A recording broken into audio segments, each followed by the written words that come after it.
Olá, alunos do curso de pós-graduação em Gestão Ambiental, professor Diogo Araújo falando, disciplina Desenvolvimento Rural e Sustentabilidade.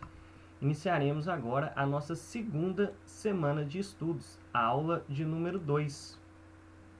Espero que os conhecimentos adquiridos na aula 1 tenham sido massificados e caso ainda reste alguma dúvida, por favor, me envie e-mail, pode enviar mensagem via WhatsApp para a gente sanar todas essas dúvidas. O importante é que o conhecimento seja adquirido. Na semana 2, quais são os meus objetivos? Eu quero que os alunos entendam o que é a Amazônia Legal.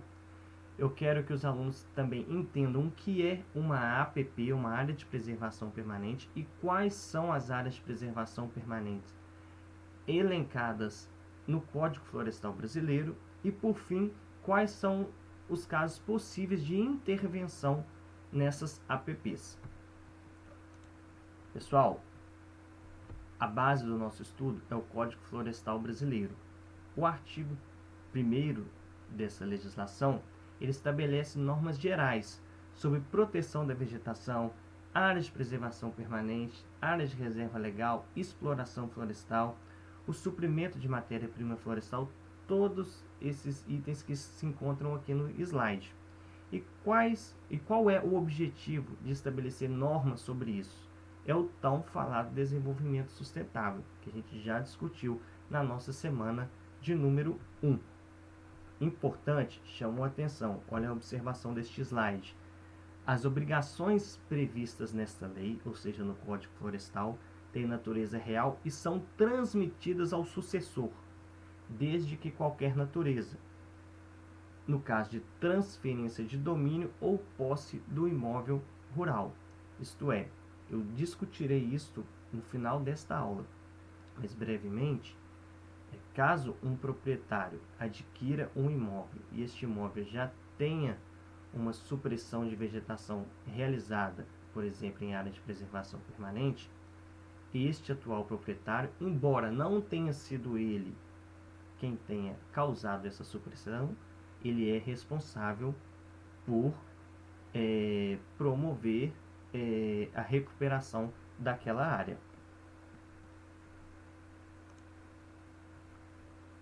O Código Florestal, em seu artigo 3º, ele traz a definição de diversos temas. Dentre eles, a Amazônia Legal, área de preservação permanente, reserva legal, área rural consolidada. Nesta aula 2, nós estudaremos dois. Será a Amazônia Legal e a área de preservação permanente. Os termos de reserva legal e área rural consolidada serão discutidos nas aulas posteriores. Então, turma, a primeira definição aqui, importante a gente saber, é a definição de Amazônia Legal.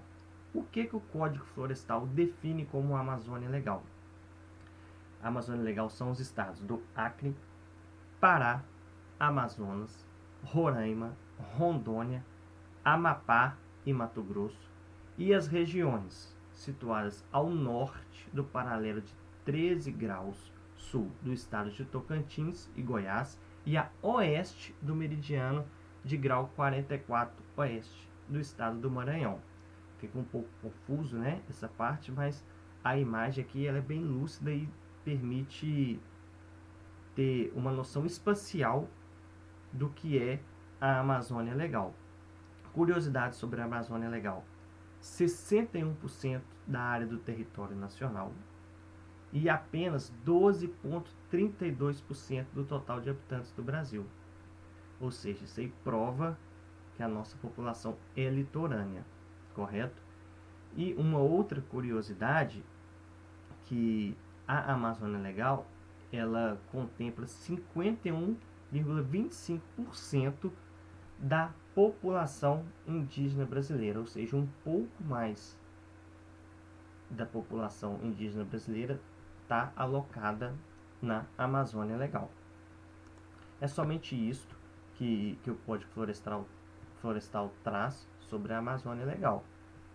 E o próximo termo a ser definido é a área de preservação permanente. Pessoal, assumo que é um dos pontos principais da nossa disciplina, é o conhecimento de quais são as áreas de preservação permanente. inicialmente, a definição. O que é uma área de preservação permanente? De acordo com a nossa legislação principal, é uma área protegida, coberta ou não por vegetação nativa, com a função ambiental de preservar os recursos hídricos, a paisagem, a estabilidade geológica e a biodiversidade, bem como de facilitar o fluxo gênico de fauna e flora, proteger o solo e assegurar o bem-estar das populações humanas. Isso aí é a definição de uma área de preservação permanente de acordo com o Código Florestal. Chamo a atenção para a parte em que diz coberta ou não por vegetação nativa. Ou seja, imaginamos uma margem de um rio.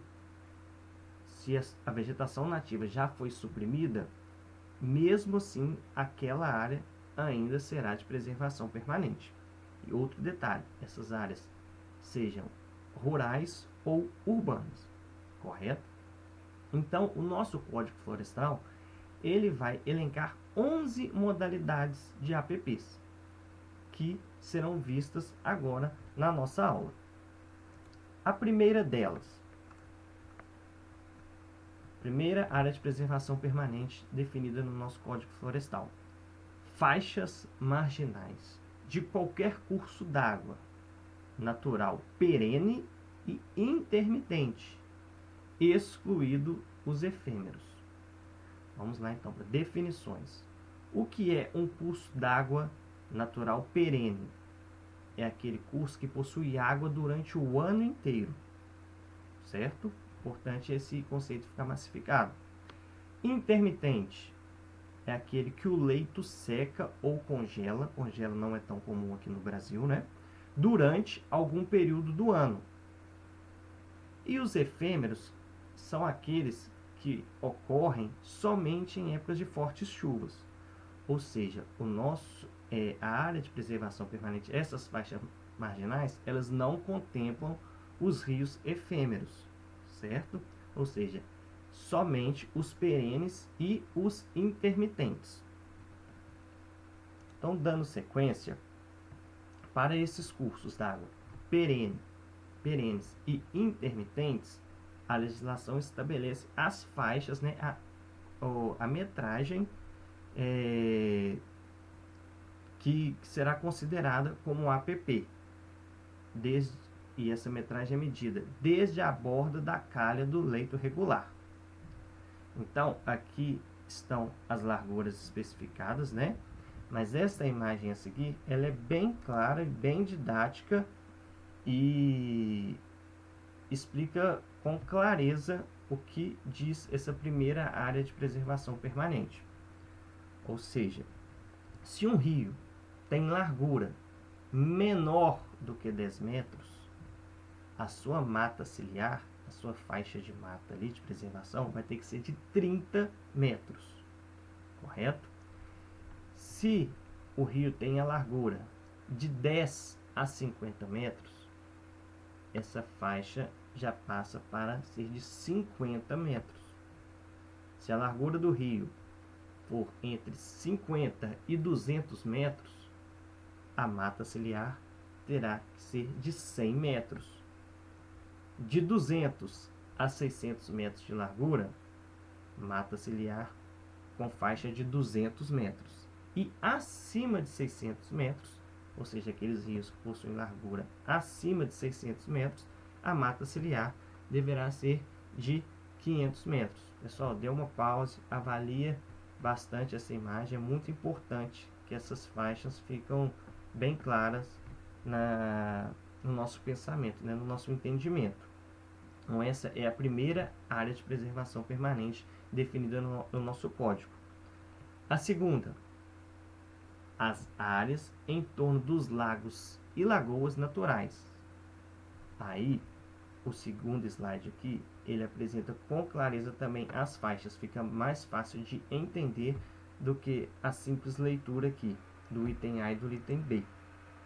Ou seja, esses lagos ou lagoas naturais, quando eles estão em área rural, primeiramente em área rural, se a superfície desse lago ou lagoa tiver até uma área de 20 hectares, a largura será de 50 metros.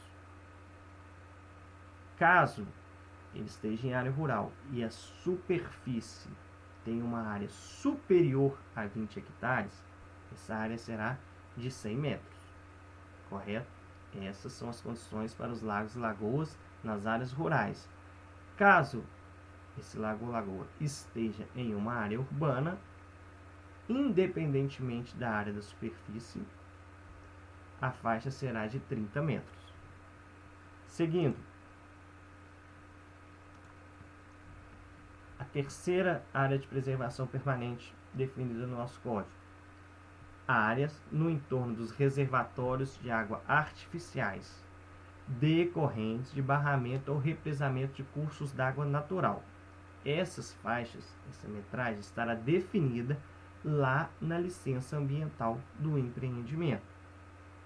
A quarta, áreas no entorno das nascentes e dos olhos d'água perenes. Perenes, nós já discutimos o que são os cursos d'água perenes, aqueles que têm água o ano inteiro. Qualquer que seja a condição topográfica, essa área vai ser de 50 metros ao redor daquela nascente. O item 5. As encostas ou partes dessas com declividade superior a 45 graus, equivalente a 100% na linha de maior declive, também serão consideradas áreas de preservação permanente. A sexta, as restingas, como fixadoras de dunas ou estabilizadoras de mangues. A sétima, os manguezais em toda a sua extensão. Oitava, as bordas dos tabuleiros ou chapadas até a linha de ruptura do relevo, em faixa nunca inferior a 100 metros, em projeções horizontais. Lembrando, pessoal, que são 11. A 9 é a que tem o maior texto. Eu não vou ler para não ficar maçante, mas brevemente. Os topos de morros, montes e montanhas e serras com altura mínima de 100 metros e inclinação média maior que 25. Posteriormente vai ter uma imagem que vai deixar isso tudo bem claro. A penúltima área, a área de 10. As áreas em altitude superior a 1.800 metros, qualquer que seja a vegetação. Ou seja, a área com altitude superior a 1.800 metros, independente da vegetação, é área de preservação permanente. Esta imagem aqui que eu mostrei está bem, elucida bem o que foi discutido nos artigos nos itens anteriores, né? Também pode pausar aqui, avaliar bastante essa imagem. Além disso, pessoal, os slides também estão disponibilizados na nossa página do curso. Então, basta fazer o download, está lá disponível para dar um zoom, ampliar e entender bem quais são essas áreas.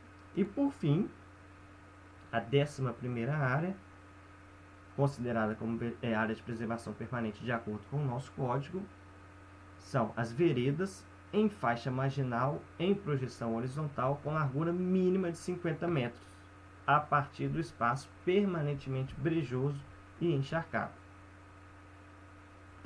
O nosso código também traz uma observação importante, que não será exigida área de preservação permanente no entorno dos reservatórios artificiais de água.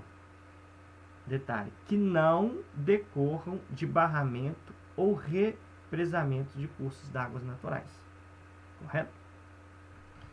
Dando sequência, pergunto então a vocês. Será que são somente essas áreas que o código traz que são consideradas como APPs? Ou tem alguma exceção ou alguma condição especial de uma determinada área que também fará com que ela se torne uma área de preservação permanente? O que vocês acham? A resposta é que sim, existem outras áreas que podem ser consideradas áreas de preservação permanente.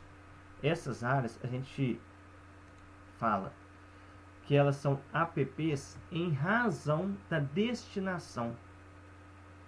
Ou seja, o nosso código traz aqui mais 9 áreas que, em razão da destinação, elas podem ser consideradas como áreas de preservação permanente. Elas serão APPs quando declaradas áreas de interesse social.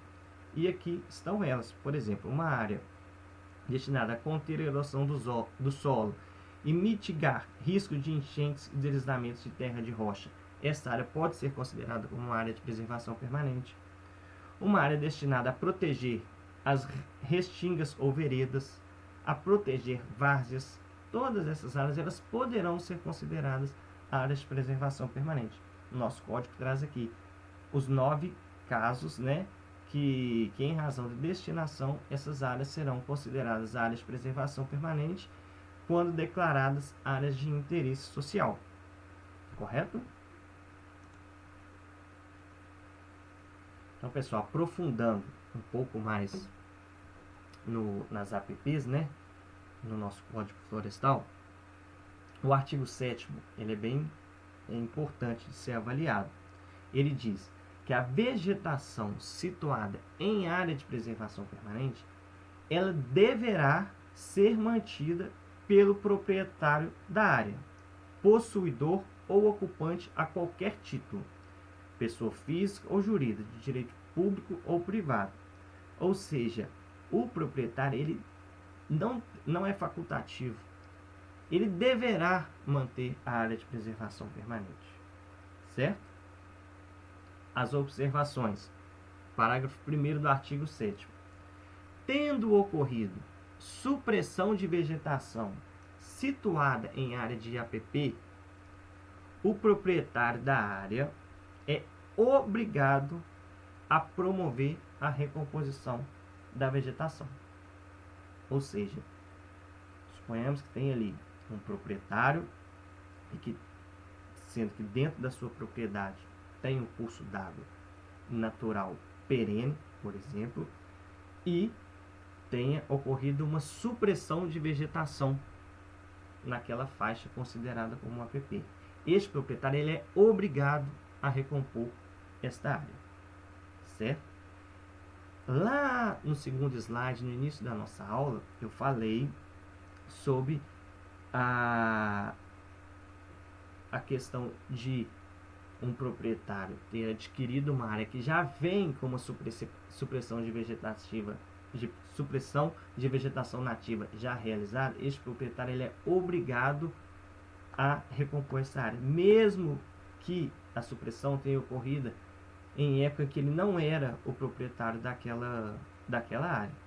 Ou seja, ele comprou a propriedade e essa propriedade já vem com uma área de APP que está com supressão de vegetação. Ele é obrigado a recompor esta área, embora não tenha ocorrida a supressão na época que ele ainda não era o proprietário daquela região, certo?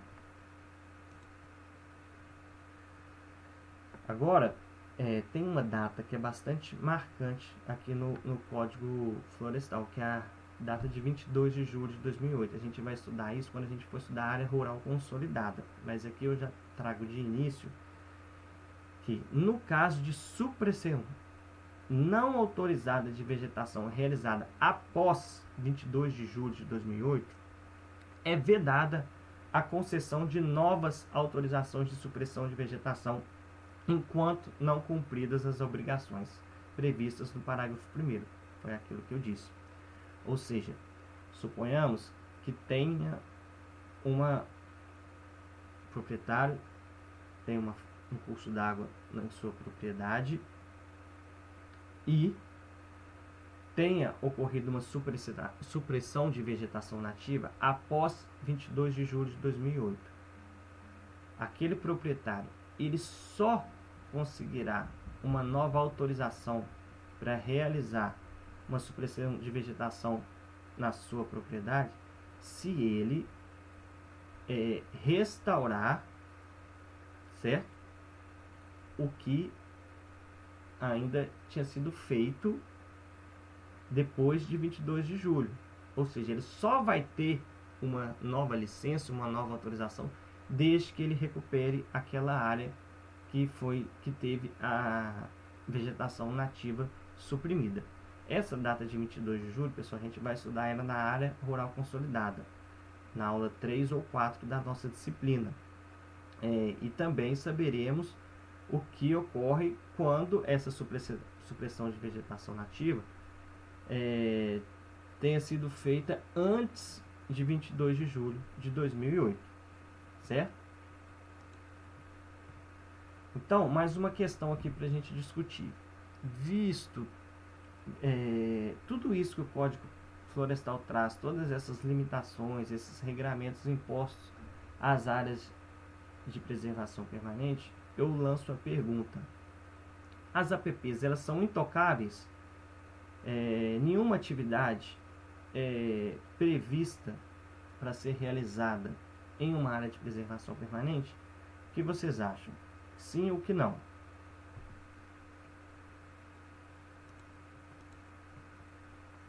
A resposta é não. O Código Florestal ele é bem claro e ele traz 3 hipóteses somente em que a intervenção em uma APP vai ser possível. São 3 casos. Os casos de utilidade pública, exemplo, atividades de obras de defesa civil, elas podem ser realizadas em uma APP desde que sejam de utilidade pública. No caso de interesse social, ou seja, exemplos, instalação necessárias à captação e condução de água e de efluentes tratados para projetos cujos recursos hídricos são partes integrantes e essenciais da atividade, ou seja, pode ter intervenção na APP neste caso. E por fim, o terceiro caso que o Código Florestal permite a intervenção em APP é aquelas atividades de baixo impacto ambiental, e elas estão previstas lá no Código Florestal, que é o artigo 3º. Exemplo, implantação de trilhas para o desenvolvimento de ecoturismo. E essas trilhas poderão ser feitas em áreas de preservação permanente, certo?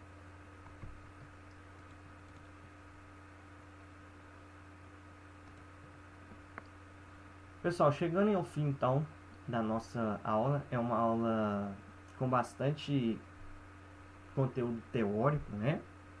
Vale a releitura dessas 11 APPs no Código Florestal Brasileiro. Eu trouxe aqui algumas sugestões de leituras complementares para auxiliar na aquisição do conhecimento, né? Elas estão disponíveis aqui. Também estão disponíveis na página do nosso curso, no AVA, certo? A minha referência bibliográfica principal para a elaboração dessa área foi o Código Florestal Brasileiro. Também tem o link na nossa página para vocês terem acesso diretamente à legislação. Mais uma vez, uma honra lecionar essa disciplina para os senhores, e nos vemos na aula 3 da nossa disciplina, semana 3. Um forte abraço a todos.